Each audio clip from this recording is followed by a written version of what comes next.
Vision High Definition. Simply tune to 98.1 and select HD2. Hannytime. Hannytime. A daily look at sports from our resident historian. Your sports break during your lunch break. Live from the Mercedes-Benz of Baton Rouge studios. Here's Charles Hannegriff. And we welcome you into the Monday edition of Hannytime, 104.5 ESPN Baton Rouge. Charles Hannegriff along with Mario Jerez and Jacob Beck. Thank you for making us a part of your day.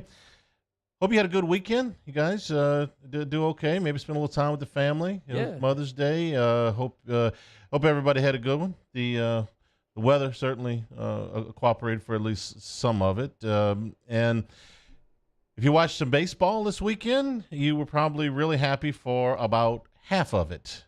And then the other half, not so much. The LSU baseball team dropped their second consecutive series. This one a little bit more concerning than the one they dropped a week ago. A week ago at Auburn, it was almost sort of the law of baseball averages catching up with you. You had won 7 consecutive series to that point, and even for a good team, that's really, really difficult to do. 7 in the Southeastern Conference plus 4 more. You drop a game. Okay, you kind of expect that, or you drop a series. You kind of expect that. This particular weekend, though, was disturbing for a number of reasons. Like I said, if you were watching this past weekend, the first half of the series, everything was great. LSU goes out on Friday night. Paul Skeens throws what ends up being a 7-inning complete game because you run rule. Mississippi State, you win that game 12-1. Skeens is great. You score a bunch of runs. You got 14 hits. You fielded it pretty well. Everything's great. And if you've watched LSU on Friday nights this year, first game of the series, when Paul Skeens pitches, LSU is without a doubt far and away the best baseball team in the country. And when he doesn't, they're not. In fact, they are lumped in with a number of other teams when Skeens isn't pitching. So you move into Friday, there's nothing that you don't like about that game. If that was the only game you went to, and you said, okay, for one game, who's the best team in the country? LSU. That far and away. Once Skeens leaves the mound, though, everything is a question mark. But even through the first 6 innings of the game on Saturday, you had to feel pretty good if you were an LSU fan. Ty Floyd pitched really, really well as he has pitched in any game this year, as well as he pitched a game at Ole Miss, the first 3 innings at Auburn. And if you're trying to rationalize it in your head, you say, okay, Ty Floyd has now pitched 9 good innings in his last 2 weeks, 9 really good innings, and 1 bad one. Okay, that's progress, all right? You say, who's gotten better over the course of the year? Well, based on the last, 2 outings, Ty Floyd looks about as good as he has looked all year. That's good. And then Floyd left the game after the 6th inning. LSU had a 2-1 lead, and then the fire started. And the fire did not stop raging until the game was over yesterday. LSU's bullpen in the game on Saturday, they inherited a 2-1 lead. They would eventually lose the game 9-4. Thatcher Hurd, who had pitched really well 4 or 5 times in a row over short stints, did not record an out.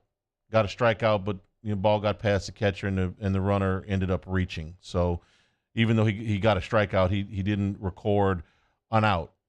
Nate Ackenhausen, who has really struggled since he got back from the injury, was not effective. And Riley Cooper, who has pitched a gazillion innings for him this year, was also not effective. And instead of winning the series on Saturday night, LSU lost that game 9-4. And then yesterday, one of the biggest disasters ever in a single game for LSU. Up 13-4.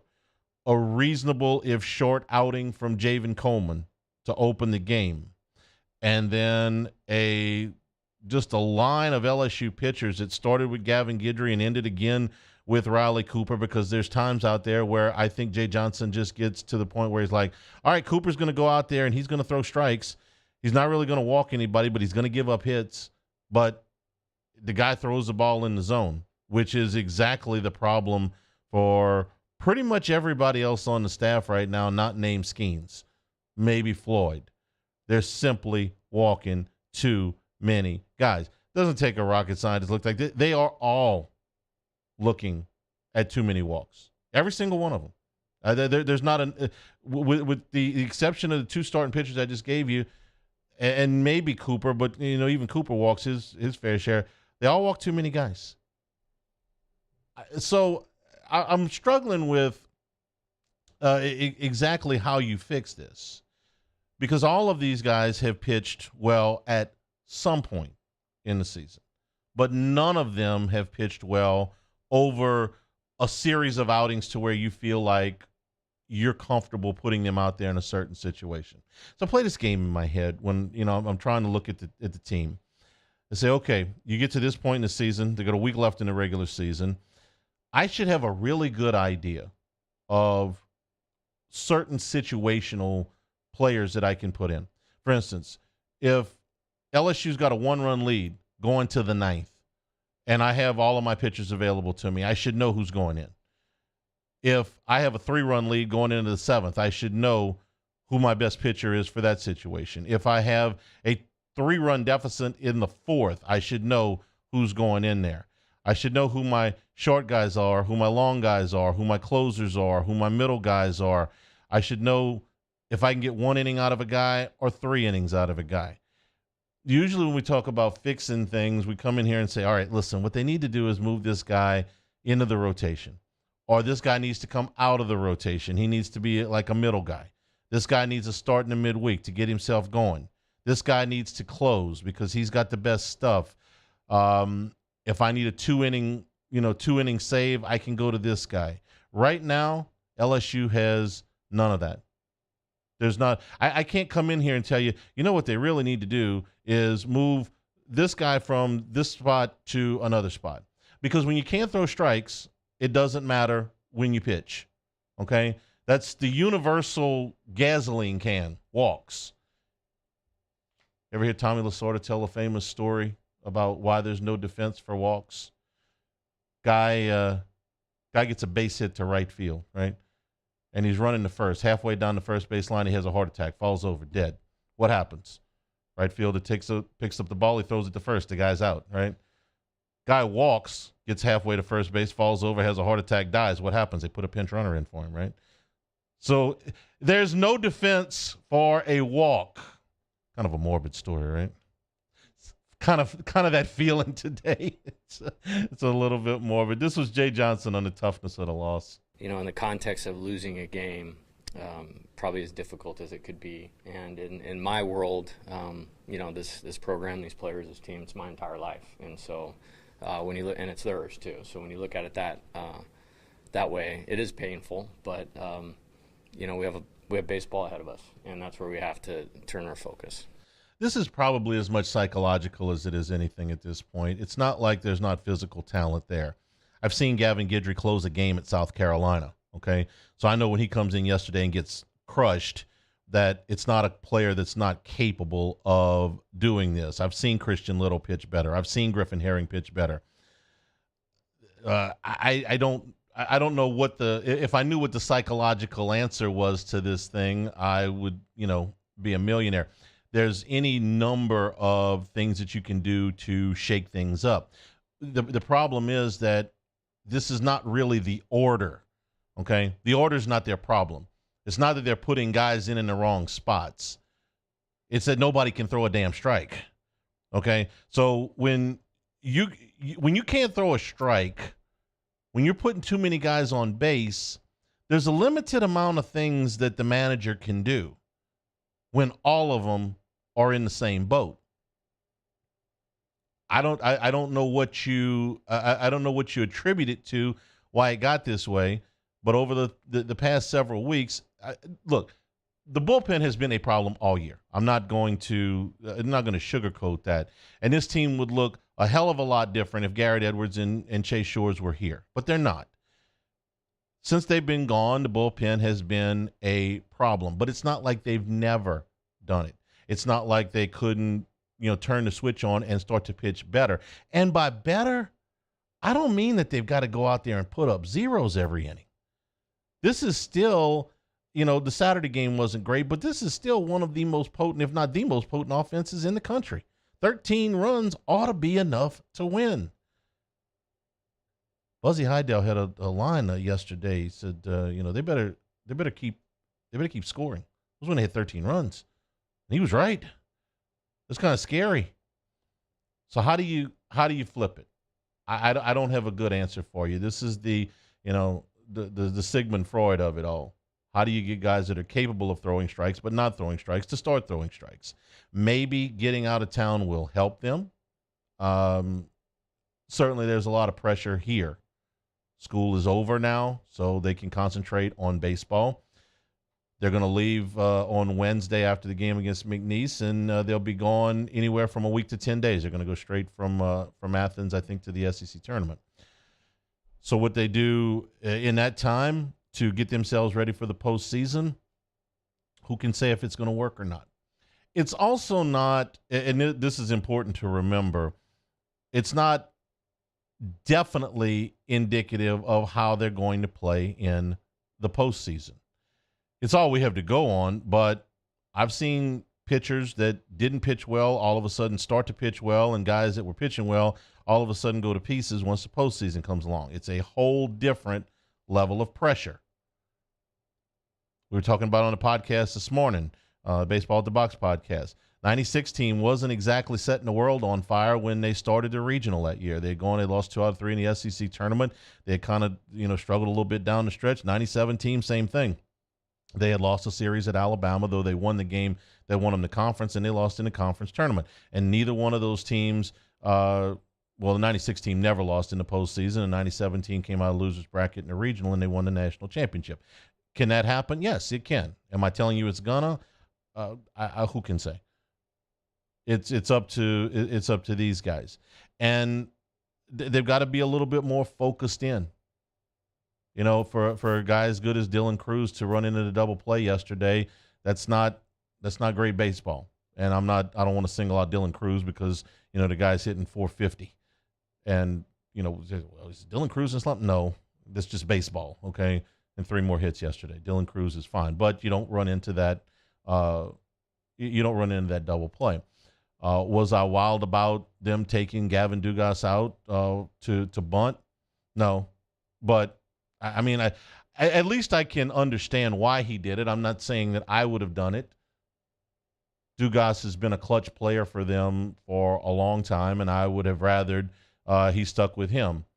I would also rather that Napolt executed his at-bat a little bit better instead of reaching down around the shoe tops to have a bunt or taking what would have been ball 4 and putting it on the ground and costing them an out. They ran out outs. Okay. But those are kind of nitpicking things. I would have liked to have seen them reversed, but if they don't throw strikes, I got no answers for you. Okay. Whatever it is you're doing, you got to take a look at it because it's not one guy. One guy struggling, it's on the guy. 2 guys are struggling, it's on the guy. Whole staff is struggling. The coach needs to take a look at what he's doing. I'm sorry. I'm not suggesting that anybody's not qualified for the job or that they're doing their job wrong. I'm just saying that when the whole staff is struggling, you got to take a look at the pitching coach and say, Wes, what's up? Okay. Do you need to look at what you're doing? Because if you just say, hey, we'll just keep doing it this way, we've been doing it this way all year. No, the bullpen's been a problem all year. Any number of things that you can do to shake things up might work, might not. But it doesn't mean that they can't still accomplish all of their goals. It just means that right now that bullpen is in a funk. And Jay Johnson talked about, hey, look, there's still a lot of baseball left. What you want to have is confidence and knowing that you've You've played well enough to win tight games, okay? I think these guys have done a lot of that. We didn't do it last night with a 2-run lead. We didn't do it today. It's at the end of the year. So, yeah, you'd love to be, clicking on all cylinders and all that. We're not. So we got to go back to the play. And I thought the intent was great. That guy's a major leaguer that was on the mound to start the game today. I mean, that is an electric fastball. I have no idea how he has a 7 ERA. That is special. And I thought Cade Smith last night was really good. We didn't do a ton with him, but we put ourselves in position to win the game. We found a way to get that guy out of the game early. They brought in their best reliever. We had a lot of runs on the board, and you want to finish those off. The reality of it is we still needed to play well Tuesday and next weekend in the SEC tournament and then, in the postseason. When he was talking about those pitchers, herein lies LSU's biggest liability. And I did a podcast on this a week ago. Kentucky held their one, but it was a Thursday night game, so it kind of got overlooked. But when Butch Thompson at Auburn pitched backwards last week, and I mean pitched completely backwards last week, it got my attention for sure. And then Mississippi State did the same thing this weekend. At this point, I would be surprised if Georgia didn't pitch backwards this weekend. Teams are conceding the game to Skeens because there's nobody in the country that's better than him. Now, Mississippi State's ace starter, Friday night starter, Cade Smith, was not a guy with stellar numbers, but he's still their Friday night guy. He had an ERA in the 5s, but he's still their Friday night guy. So they held him for Saturday, and he gave them 6 innings. I would imagine that LSU is going to see that against Georgia this weekend. Now, everybody says, well, okay, they're going to do that to him in the postseason. You really can't. The SEC tournament doesn't matter all that much, but you can't do it there because everybody's got a Tuesday game in front of the Wednesday game and it's single elimination. So maybe they don't want to bring their ace back because it's short rest, but I don't see where you can really pitch backwards there. And in the regional, if you get into the loser's bracket, you got to play extra games. So it's really tough to do it there. But in a super regional, you betcha. I mean, if I'm an opposing coach and I'm coming to Baton Rouge for a super regional, assuming they get that far, which is not a guarantee, of course, there's no way I'm throwing my ace against Paul Skeens. And he said, well, of course not. That's common. It's basic. Why would anybody do that? It's not a given. When you're in the postseason and you're in a super regional, if you make a super regional, you come a long way to go into it and say, you know what? I'm going to take a chance that one of my best 2 pitchers is not going to see the mound this weekend. Because if you pitch backwards, that's what you're saying. You're saying, I'm throwing out a bullpen guy on Friday, and I'm going to give you Skeens' win. But then I'm going to win the next 2 games. Problem is, if you lose on Saturday, you got to go home and tell your athletic director why your second best pitcher never took the mound. It's a reasonable explanation, but when you're in that situation, it takes some stones to actually do that. Tony Robichaux did it in 2000 at UL Lafayette.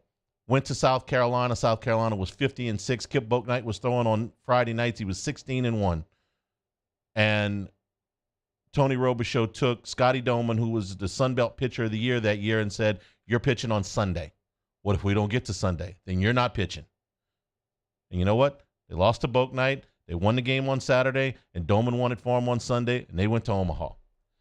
But it takes an awful lot of confidence to do that. The late Tony Robichaux had some stones that weekend, man. I mean, to say my best pitcher might not go out there, but we're going to split these first 2 games, and I'm going to run him out there on Sunday, and we're going to Omaha. We didn't come here to get close. It takes a very confident manager to do that. But that's what I think LSU is going to see if they get that far. We'll take a break. Saints minicamp this past weekend. We'll talk a little bit about that. The NBA playoffs are in the conference finals now, so we'll talk a little bit, touch on that and the poker world. Okay, if you listen to the show at all, you know I like to play poker. Lost one of the giants in the game. Dahl Brunson passed away last night at the age of 89. The two-time main event winner and the author of probably the most influential poker book ever, Super System, passed away at the age of 89 last night. Take a break. This is Hannytime, 104.5 ESPN Baton Rouge. This is Hannytime. Infinity of Baton Rouge. Right now, Infinity offering you cash for your vehicles. It takes less than 15 minutes to get a quote on what your vehicle is worth. And if you want to sell it for cash, you can do that or trade it in on another model, or you can just get the information. It is free and it takes less than 15 minutes to do it. If you get into the certified pre-owned program at Infinity of Baton Rouge, the benefits are such that it's kept us going back time and again to buy there. First of all, you're going to get a year's of prepaid maintenance. You're going to get roadside assistance included into the deal and a courtesy vehicle when you do bring your vehicle in for maintenance, so you don't have to wait for it or arrange for other transportation. Right now, great inventory on the lot and transparency in pricing. It's why we continue to shop on Airline Highway at Acura and Infinity of Baton Rouge. Our listeners fire off their opinions on the jimsfirearms.net hotline at 499-1045. Keep listening for your next chance to shoot us your thoughts with the jimsfirearms.net hotline on 104.5 ESPN Baton Rouge. Hello, Samantha, dear, I hope you're feeling fine. And it won't be long until I'm with you all the time. But until then, I spend my money up right down on my last dime. Come home in Baton Rouge.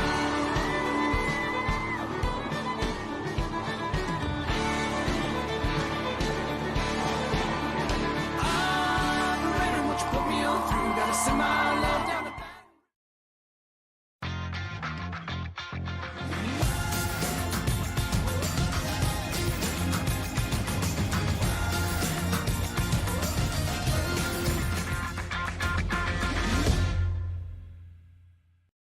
Hey, what's up, y'all? It's that time again. It's heating up. Your boat's getting ready to come out and spend all summer on the water. It's time to take your boat to the next level with front-to-back boat service, where if you want an incredible custom speaker install, it's going to blow people away in the water, that's there for you. You want an HD sonar where you can see the fish under the water before you cast, beat all your friends, that's there for you at front-to-back boat service. So don't put it off. We got the parts in right now. Get them now before they go back on back order. Front-to-back boat service. There it is, the extra mile, on the border of expected and extraordinary, for those willing to go further, like vans customized for work or play, with safety and tech to keep you connected, supported by a 5-star sales, service, and finance team, and backed by the 1-star you know. So go the extra mile. It's never crowded, because so few have what it takes to go there. Mercedes-Benz Vans. When is a taco more than just a taco? When it's Government Taco. Voted best tacos 3 years in a row by 225 Magazine, Government Taco puts the most delicious spin on tacos the capital area has ever seen. With creative combinations like the Magna Carrot, the Filibuster, or the Steak of the Union. Plus perfect tortilla chips paired with the best salsa and queso you've ever had. And happy hour every day from 3 to 6 p.m. and all day on Thursday. Government Taco, 5621 Government Street.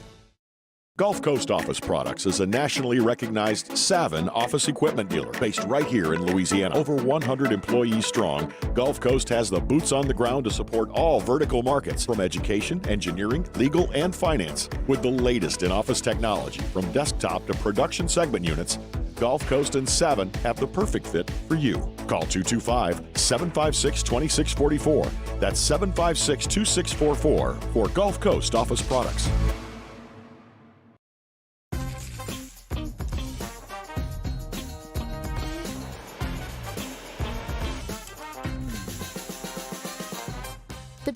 On Tuesday's OTB, continuing to manage the fallout, the bad weekend at the box. Plus, the latest from the NBA playoffs as conference finals are underway. And Nick Underhill talks Saints. Off the bench, 7 to 10 a.m., 104.5 ESPN.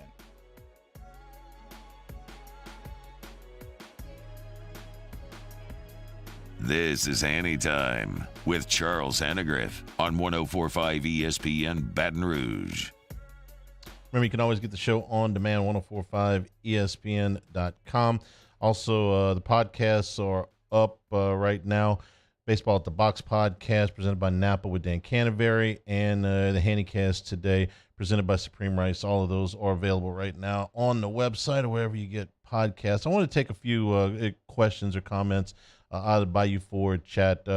One says Wes Johnson is teaching the pitch like you teach at the Major League Baseball level, and that needs to end. So Wes Johnson has taken an awful lot of criticism, and it's all of it's justified at this point. If the entire staff is struggling, yes, the pitching coach is ripe for criticism. That's his job, is to get them to pitch better, and they're not.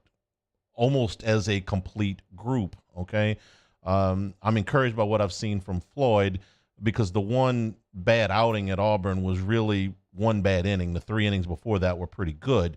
So you take the Ole Miss outing, you take the Mississippi State outing, and then you put the Alabama outing, I guess. The Ole Miss outing was 8 1/3, and then the outing at Auburn was good except for 1 inning, and then this one was good. All right, I'm encouraged by that. But everybody else is a mess.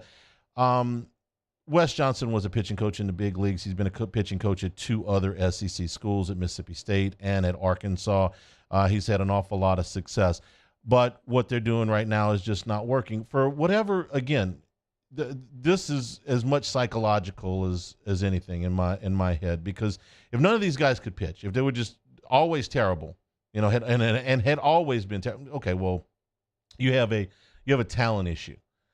They can pitch better than this. I'm not saying that any one of them on that staff has the ability of a Chase Shores necessarily, or we're pitching as well as Garrett Edwards, but they can pitch better than this. And that's really all they have to do, is pitch a little bit better. And another comment says, the bullpen's not going to come around. Their record is, what their record says here. Their record says they're 39-12. Their record says they're still a top 5 team in the country. Yes, that's fine. Okay. Are they perfect? Not even close. But are they good enough to win with what they have? Yes. They have watched them do it for most of the year, just not recently. Steven says, no way comparing this team to any championship team from the 90s. Totally unfair. Some of the things that have happened over the last 2 weekends have been there all year, but a win masked them. Okay, so I agree with the second part. Winning is a great deodorant, and there have been times this year, like the game at Ole Miss that Travinsky won with a home run. All right, that's an improbable play. It's a game they probably should have lost. And there have been other games like that where they've outslugged and it's masked some of the bullpen problems, or at least made them palatable. So I agree with that part. Not comparing this team to the championship team from the 90s, it's not fair. You're right about that. But when you come here, there's a certain amount of pressure barrier that you agree to take on. Okay, you walk out of the dugout. Okay, if you've never been inside the locker rooms in Alex Box Stadium, or seen what is up in the team room, or seen what is up, right before you exit the dugout, or even when you get out on the field, you come here and your goal is not to make a regional. Your goal is not to make a super regional. Your goal is not to win the conference. It's not even to get to Omaha. It's to win the thing. That's what it is here. And you accept that part of the pressure barrier, okay? You walk into the team room, all that's at the top of the thing, it says Omaha, right? You walk through the hallways from the locker room to the dugout, it's nothing but pictures of championship teams. You walk through the lobby, it's nothing but national championship trophies and rings. You walk out of the dugout, you look up to your right, and there is this gigantic billboard about national champions. You walk into the front of the stadium, there's a whole plaza with, all of this stuff. You look over to your left, there's a gigantic statue of Skip Bertman. No, that's part of the price of doing business here, okay? You're going to be constantly compared to those teams. Even if you can block out some of the exterior noise, and it would probably be in their best interest not to be on social media today. Not gonna help them the mentality, the mental, your mental health any today if you're on social media. But no, that's what it is. That's part of the deal here. It's a great fan base. It's an unbelievable opportunity. There's been so many greats that have come through here, but with that comes the pressure. And there's no way. There's no way around that. So disappointing as this past weekend was, The wonderful thing about baseball is you can reinvent yourself pretty quick. I've seen teams do it. After next Saturday, it's a whole new season. And honestly, it's not going to matter a whole lot if they, finish first, second, or third in the conference, as long as they are still in line to get a top 8 national seed. I think that they are still very much in line to do that, even if they were to lose a couple more games. Remember that they've got 5 games coming up at least after the McNeese game. Paul Skeens is going to pitch 2 of them. Okay, so I still think you're fine as far as a top 8 national seed. I've thought for several weeks that resume was pretty much bulletproof. All right, we'll take a time out. We'll go to Saint stuff when we come back. Here's Hannytime 104.5 ESPN Baton Rouge. This is Hannytime. Big Mike's in Denham Springs right now on Monday nights. It's all you can eat boiled shrimp, starting at 5 o'clock all the way through until close. As graduation parties continue to go on here throughout the month of May, remember that Big Mike's has multiple size party rooms, so no matter what the size of your gathering, you want to celebrate with that graduate, family-friendly in the party rooms, do it at Big Mike's. Over 40 TVs throughout the facility so you can watch sports. 3 until 7 is happy hour Monday through Friday, and on Sunday it starts at 11 a.m. and goes all day. So if you're watching the golf, the NASCAR, the baseball, the basketball, do it at Big Mike's. Part of the real fabric of Denham Springs. The Denham Springs Hall of Fame right in the front of the restaurant. Live music every weekend at Big Mike's. We're kind of a big deal. In times of need, get a full list of phone numbers, websites, and other important emergency information on the Demco Stormwatch page at 1045ESPN.com. Bayou Chrysler Dodge Jeep Ram has $20,000 off new 22 Ram 1500 SCA trucks and incredible deals on all remaining 2022 inventory, all with Bayou's 1 million mile warranty. The crew at Bayou Automotive is going to do right by you. Turn my music high, high. Yeah. You don't know what you're doing. Sure I do. I'm from the streets where the hood can swallow on me. Bullets will follow on me. There's so much that you could run the slalom. And cops comb this top to bottom. They say that we are prone to violence, but it's home sweet home. With personalities clashing, chrome meets chrome. Prices up and down like this Wall Street.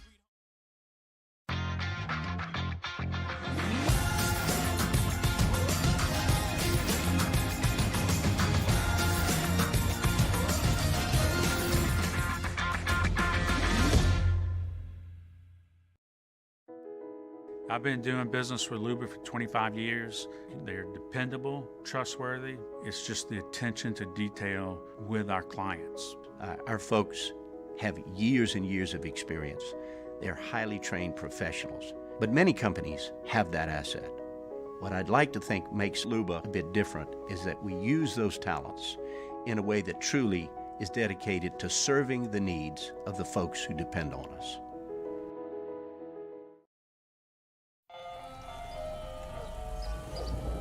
Hey there, little buddy. What's the matter?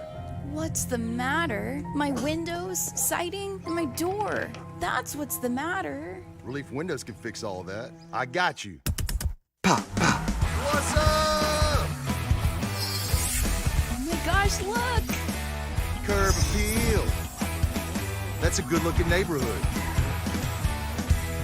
ReliefWindows.com.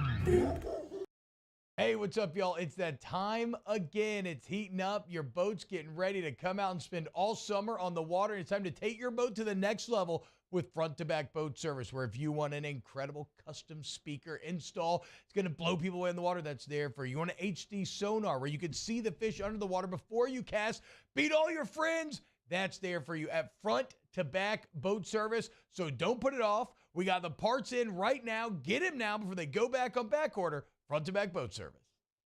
When is a taco more than just a taco? When it's Government Taco. Voted best tacos 3 years in a row by 225 Magazine, Government Taco puts the most delicious spin on tacos the capital area has ever seen. With creative combinations like the Magna Carrot, the Filibuster, or the Steak of the Union. Plus perfect tortilla chips paired with the best salsa and queso you've ever had. And happy hour every day.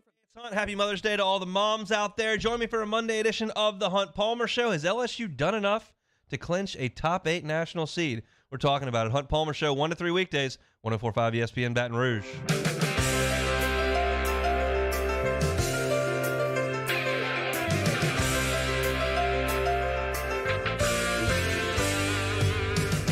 This is Hannytime with Charles Hannegriff on 104.5 ESPN Baton Rouge.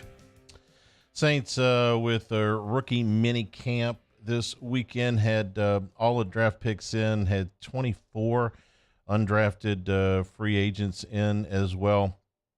24 in for tryouts and another 17 undrafted free agents. So between 45 and 50 in attendance for the Saints. First of the mini camps, this one was just with the young guys. A number of players that were talked about over the weekend. Jake Haener seemed to get an awful lot of positive reports about him. Let's start with the one, the quarterback out of Fresno State. Let's hear first from Dennis Allen about the weekend Jake Haener had. Yeah, extremely intelligent. I think that would be the first thing that I would say. You can watch him out there. Fundamentally, he does a good job. He does a really good job of getting through his progressions, throws the ball with timing and accuracy. So a lot of qualities that you like at the quarterback position, particularly from the neck up. You know, even some of the other players, A.T. Perry, for instance, the rookie out of Wake Forest, was really lauding Haener's first weekend. Look, let's not go crazy, okay? All I'm saying is the kid had a really nice first weekend. Let's not put him in Canton just yet, but it's a good start, you know. We're looking for some positive news around here today. I thought that was pretty good. Allen was also pleased with the first look that they got at Brian Bresee. Yeah, look, he looks great, and we're excited about what we think he can bring. There's an athletic quality to his game that we like inside at the defensive tackle position. So, yeah, he's 6'5", 310, somewhere in that area, and I like that. That's one of the things about these Saints defensive linemen that they drafted. They are very, very, what's the word I'm looking for? Big. Bresee and Isaiah Foskey. I think it was Jeff Duncan who made the post. These guys look like the players that the Saints usually draft. These big, athletic defensive linemen.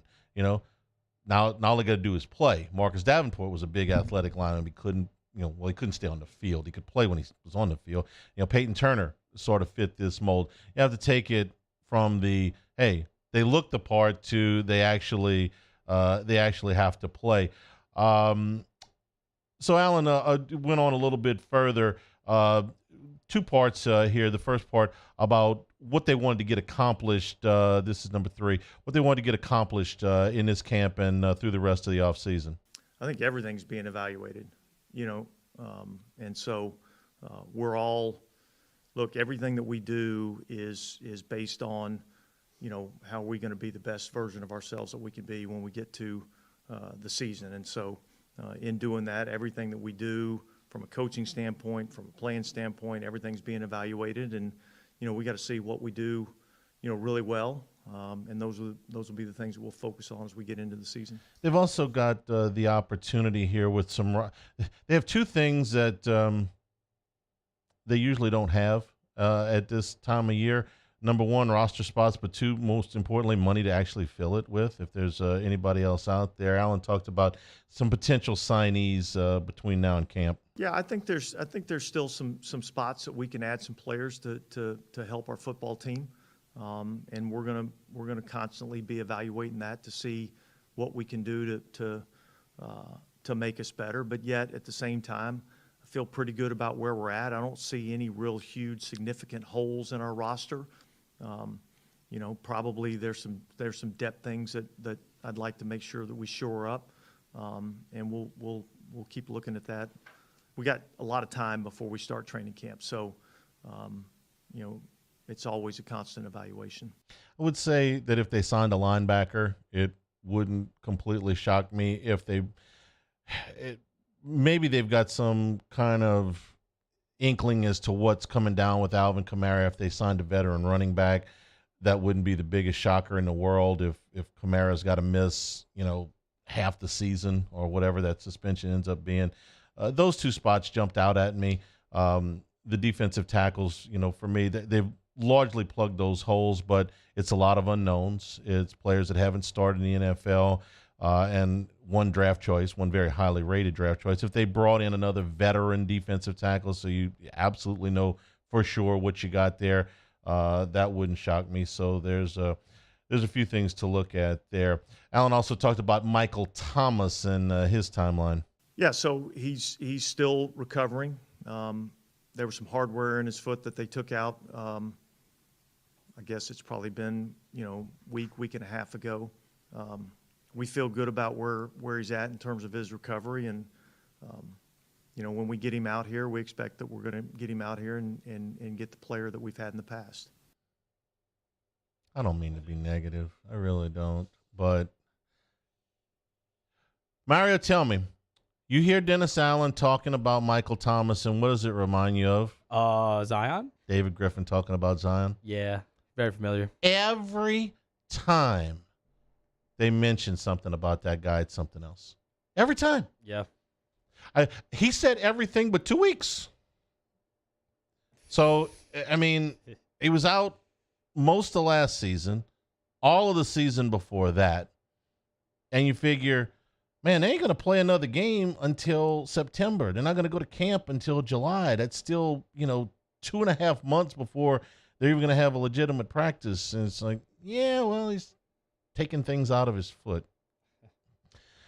I'm gonna refrain from being too terribly pessimistic, but I'm not at all optimistic that Michael Thomas will, be ready to go at the beginning and will be the player that he once was. Yeah. I hope I'm wrong. Yeah. But at this point, we haven't seen the Michael Thomas that they're hoping for in 3 years. At some point, you have to go, well, he's not that guy anymore. Yeah, you have to. And with Jake as my witness, I promised myself for the next 3-4 months or so, I'm not going to get excited for any Michael Thomas workout video, and I'm not going to get excited for any picture of Zion Williamson looking fit. Not going to do it. There's workout videos? Yes. Really? On Instagram and Twitter and all that good stuff, yes. Tell you what, man, they played the games on Instagram. Williamson and Thomas would be really good. Yep. If all of those stats in the Instagram videos, you know what I'd like to see? I'd like to see them on television, because when they're on television, the games are usually live, right? Yes. So I didn't know that was out there this particular time. Is Zion still posting stuff? There have been some pictures posted of him, and he looks like slim. People are getting excited, but I'm not one of those people. Lottery's tomorrow night. It is, yeah. They're not going to win it. 0.5%. There's a chance. 2.4% to get in the top 4? Better chance. Would be the biggest jump. You know how long it's been since a team jumped with those low odds? 1999. But if you're looking for omens, good omens, it was the then Hornets. Hell yeah. That jumped. So okay, I'll take it. You got a shot. I'm not going to dump on the Michael Thomas thing. It's just I'll believe that the guy's healthy and ready to play when I see him in a regular season game, healthy out there making catches. I hope he does. I really do. I am sorry. I'm just going to be a little bit pessimistic on when that's going to happen. Let's see. I did want to catch the one about Foster Moreau and bringing him in. A couple of days. I like the addition. I like the person. I like the player. He's got some versatility. He can play both in line and in a move position. He's smart. He's tough. He's a lot of the characteristics that we look for in Saints players. So I think he'll be a good addition. I like the fact that, Derek has some familiarity with him. There's nothing not to like about the way that Foster Moreau plays. The real concern was that he was going to be able to play football really ever again, but certainly this season. And we're all going to go with the pictures of him because we were concerned that through the recovery that he might have lost a significant amount of weight. That does not appear to have been the case. So that was all good news. Kendre Miller, running back from TCU, was there. He is not participating, but they think that he will be back in a full go soon enough into camp. Remember, he's not really somebody that's been injury prone. He just missed the last game. He had played every game up to that. Also, A.T. Perry kind of turned a few heads this weekend. Mostly in A.T. Perry, the wide receiver from Wake Forest, they have a tall, rangy, athletic, fast guy that put up really significant numbers at Wake Forest. All the production numbers are good. Big knock on him at Wake, and one of the reasons he dropped in the draft was they had a lot of drops. He had 16 drops his last year. According to the people that were out there, that was not a problem this weekend. So that's actually, listen, you can't make the wide receivers grow, and you really can't make them all that much faster. You can improve route running, and you can sit there and have them catch balls all summer long, as the song goes. And hopefully that, if that's not a problem, Saints could have themselves a real find with A.T. Perry. Take a break, take some of your questions when we come back. This is Hannytime, 104.5 ESPN Baton Rouge. Our listeners fire off their opinions on the jimsfirearms.net hotline at 499-1045. Keep listening for your next chance to shoot us your thoughts with the jimsfirearms.net hotline on 104.5 ESPN Baton Rouge. Bayou Ford has $15,000 off plus 0.9% APR for 60 months on all new 22 Ford F-150 SCA trucks and incredible deals on all remaining 2022 inventory. All with Bayou's 1 million mile warranty. The crew at Bayou Ford is going to do right by you.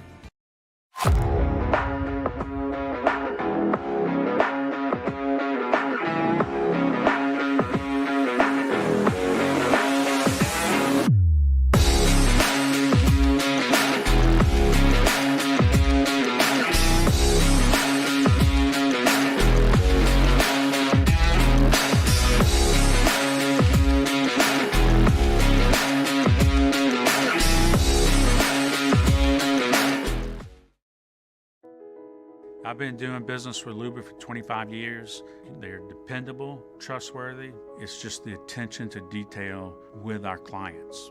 Our folks have years and years of experience. They're highly trained professionals. But many companies have that asset. What I'd like to think makes Luba a bit different is that we use those talents in a way that truly is dedicated to serving the needs of the folks who depend on us.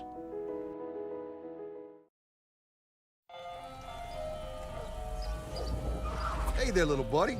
What's the matter? What's the matter? My windows, siding, and my door. That's what's the matter. Relief Windows can fix all that. I got you.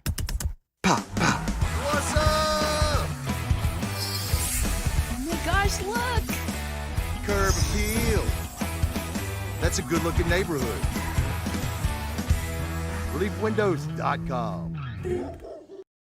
Hey, what's up, y'all? It's that time again. It's heating up. Your boat's getting ready to come out and spend all summer on the water. It's time to take your boat to the next level with front-to-back boat service, where if you want an incredible custom speaker install, it's going to blow people away in the water, that's there for you. You want an HD sonar where you can see the fish under the water before you cast, beat all your friends, that's there for you at front-to-back boat service. So don't put it off. We got the parts in right now. Get them now before they go back on back order. Front-to-back boat service. When is a taco more than just a taco? When it's Government Taco. Voted best tacos 3 years in a row by 225 Magazine, Government Taco puts the most delicious spin on tacos the capital area has ever seen. With creative combinations like the Magna Carrot, the Filibuster, or the Steak of the Union. Plus perfect tortilla chips paired with the best salsa and queso you've ever had. And happy hour every day from 3 to 6 p.m. and all day on Thursday. Government Taco, 5621 Government Street. Gulf Coast Bank and Trust is giving our customers the power to bank anywhere, anytime during this challenging event. And we're right there with you. Our mobile banking app is a smart way to manage your money and time. Gulf Coast Bank and Trust, the bank that cares about you.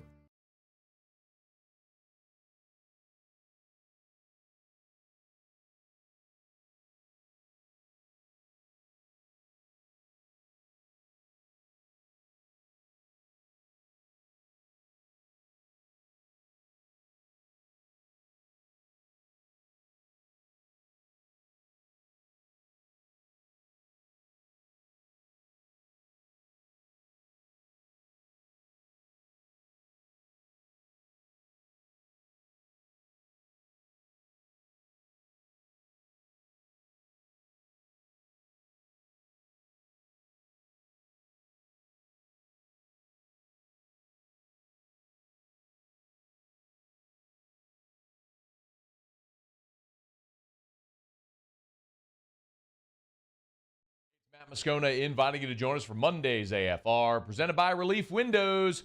We'll recap LSU, Mississippi State from the box, and Saints rookie minicamp. Join us for Monday's AFR, 3 to 6, 104.5 ESPN Baton Rouge.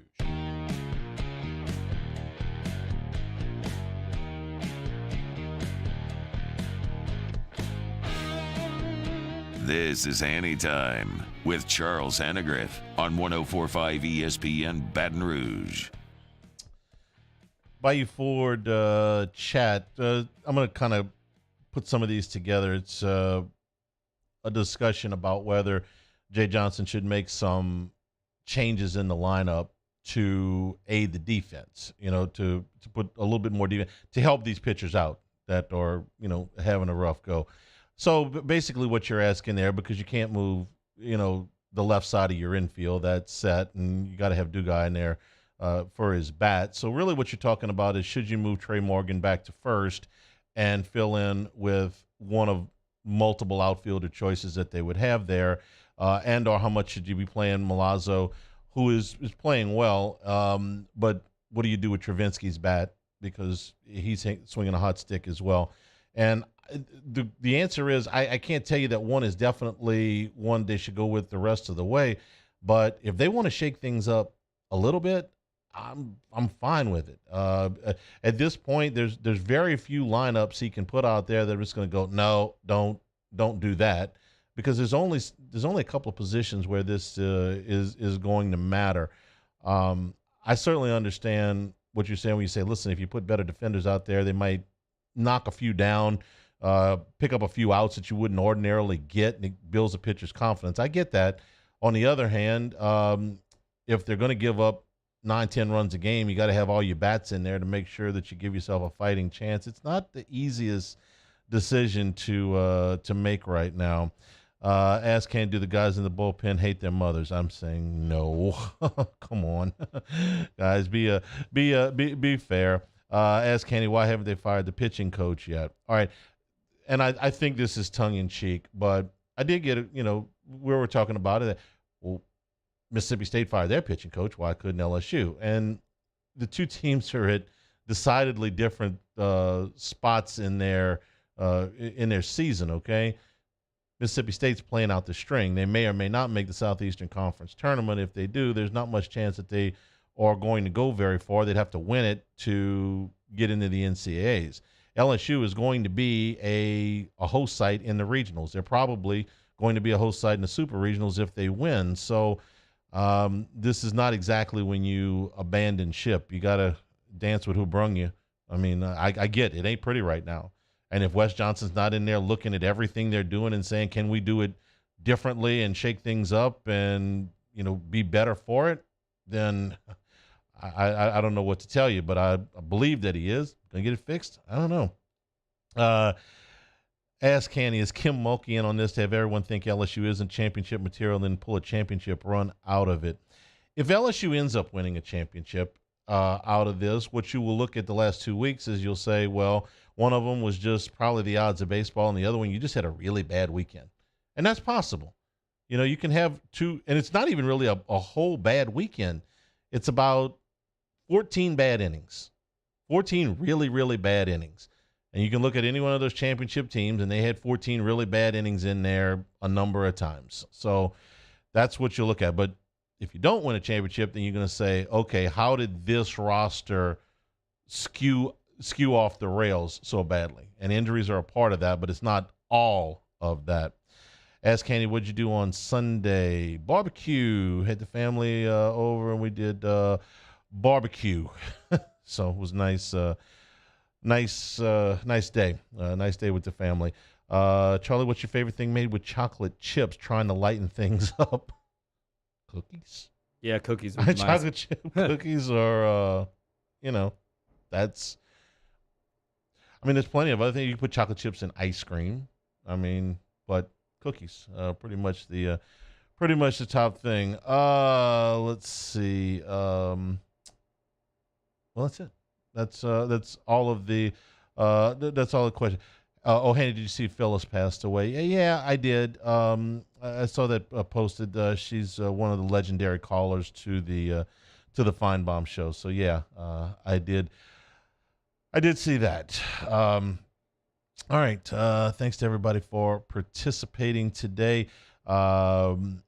Tomorrow, Ali Cosell from the Bird Rights will be with us. We'll talk a little bit of NBA draft lottery. The Pelicans' chances are very remote, but I'm more interested in talking to Ali about how the offseason is going to progress and if that Pelicans pick stays at number 14, which is the overwhelming likelihood.